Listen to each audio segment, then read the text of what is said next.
성도 여러분 안녕하십니까? 오늘은 119 112일째 되는 날입니다. 70년 전 오늘은 주일이었습니다. 그날 고요한 새벽 4시 북한 인민군이 남침을 감행함으로 말미암아 이 땅에 6.25라고 하는 전쟁이 벌어지게 되었습니다. 수백만 명의 사상자가 생겼고 세계 유일의 분단 국가로 아직까지 종전이 아닌 휴전 상태로 남아 있으면서 최근 들어서는 북한의 무력 위협이 점증하는 가운데 남북이 아직까지 가슴 아픈 대치를 계속하고 있습니다. 여러분, 오늘 6.25 70주년을 맞이하는 날인데 오늘 특별히 우리나라, 우리 민족을 위해서 여러분들의 기도를 하나님 앞에 더 많이 드려주시기를 부탁을 드립니다. 오늘 함께 나눌 말씀은 호세아 4장 11절입니다. 음행과 묵은 포도주와 새 포도주가 마음을 빼앗느니라. 아멘. 오늘의 주제는 음행이라고 하는 건데요. 이 호세아서는 성경 전체에서 아주 독특한 책이라고 할 수 있습니다. 구약 성경의 대부분의 선지자들은 남왕국 유다에서 활동하셨고 북왕국 이스라엘에서 활동한 선지자는 숫자가 많지 않습니다. 그래도 대단한 선지자들이 많이 계셨는데 갈멜산의 영웅인 엘리야 선지자, 그의 제자인 엘리사 선지자, 그리고 이제 오늘 우리가 보려고 하는 호세아 선지자가 계셨고요. 아모스 선지자 같은 경우에는 남왕국 유다 출신인데 북쪽 이스라엘에 가셔서 활동을 했고, 또 북왕국 출신 중에 요나라고 하는 분은 아수르 니느웨에 가서 말씀을 전하기도 하였습니다. 오늘 함께 나눌 주제가 음행이라고 하는 건데, 여러분, 음행은 두 가지 종류가 있다고 말할 수 있죠. 하나는 육체적 음행이 있고 하나는 영적 음행이 있겠습니다. 그런데 이 두 가지는 사실은 하나로 연결됩니다. 육체적 음행을 자행하는 사람이 하나님을 신실하게 믿을 수가 있겠습니까? 또 하나님을 버리고 떠나서 죄 가운데 사는 영적 음행을 하는 사람이 육체적으로 정결하게 살기는 사실은 어려운 것이죠. 그래서 육체적 음행이나 영적 음행이 사실은 하나로 다 연결되어 있다는 것을 알게 됩니다. 호세아 선지자가 활동하던 당시 북왕국 이스라엘은 여로보암 2세가 다스리고 있었는데 경제적으로나 또 영토의 크기에 있어서 상당한 부강한 나라였다고 하겠습니다. 그런데 여러분, 이 번영과 부강함이라고 하는 것의 배후에는 어두운 그림자가 드리워지고 있었는데 그것은 번영이 가져온 부패와 타락이었습니다. 북왕국 이스라엘의 첫 번째 왕이었던 여로보암 1세가 단과 베델에 세운 그 금송아지 우상 숭배가 극에 달아 있었고 백성들은 악을 자행하면서 하나님을 떠나 있었습니다. 이런 상황에서 하나님께서 이제 호세아를 세우신 것이죠.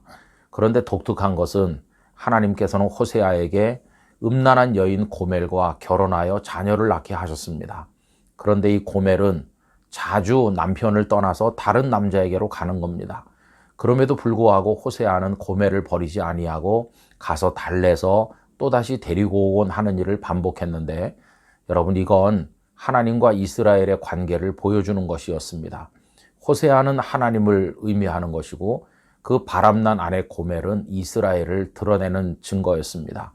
그래서 고멜이 바람나면 호세아가 데려오는 것처럼 이스라엘 백성들이 하나님을 떠날 때마다 하나님께서는 이스라엘 백성들을 또 달래서 데리고 오듯 그들을 변함없이 사랑을 하신 것입니다.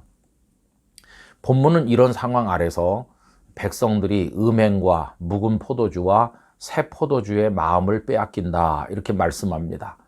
여러분, 묵은 포도주가 있는데 또 새 포도주를 만든다는 건 그들이 풍요롭다고 하는 걸 의미하는 것입니다. 여러분, 모든 것이 넉넉하면 그 넉넉함 중에 싹트는 것은 더러운 죄인 것입니다. 음행이 거기서 싹트게 되는 것이죠. 이스라엘 백성들이 우상숭배에 빠졌는데 그 당시 우상숭배의 그 예식 가운데는 아주 타락하고 음란한 행위들이 그 속에 포함이 되어 있었던 것이죠. 여러분, 오늘 이 말씀을 접하면서 우리가 깨달아야 될 것이 있습니다. 성도들에게 있어서 중요한 것은 영적인 정결, 또 영적 정절이라고 할 수가 있겠습니다.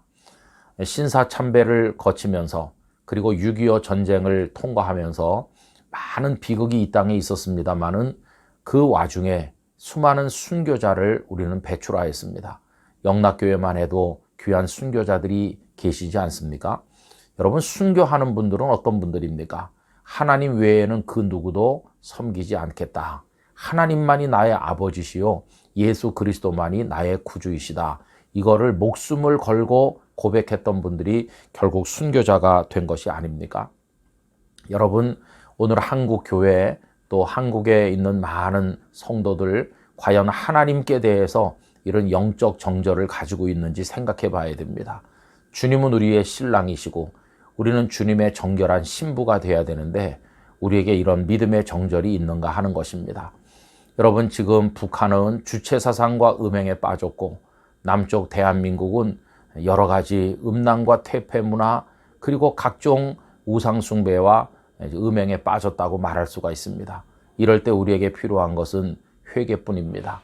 오늘부터 3일 동안 금식을 하면서 구국 기도회를 하게 됩니다.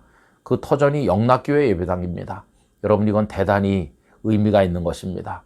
몸으로 예배당에 오시든지 아니면 유튜브 생중계를 통해서 보시든지 간에 3일 동안 금식하면서 에스더와 모르드게와 유다 백성이 3일을 금식한 이후에 그 악한 자들의 손에서 벗어나는 구원을 얻은 것처럼 우리도 그런 마음으로 이 구국 금식 대성회에 참여를 해야 될 것입니다. 하나님, 우리들이 끝까지 주님만 바라보는 믿음의 정절을 지키게 하여 주시옵소서. 이런 마음으로 오늘 우리 시대를 바라보며 하나님 앞에 부르짖어야만 되겠습니다. 영락교회 성도들, 이 땅의 교회와 성도들이 하나님을 향해 정결한 신부처럼 믿음을 지켜나가게 되기를 바라고 우리의 기도를 통해 하나님의 은혜를 입어 이 땅이 구원을 받게 되기를 간절히 기원합니다. 하나님 아버지, 6.25가 발생한 지 70주년을 맞이하는 오늘 영락교회 예배당에서 금식 구국 대성회가 열리게 됩니다.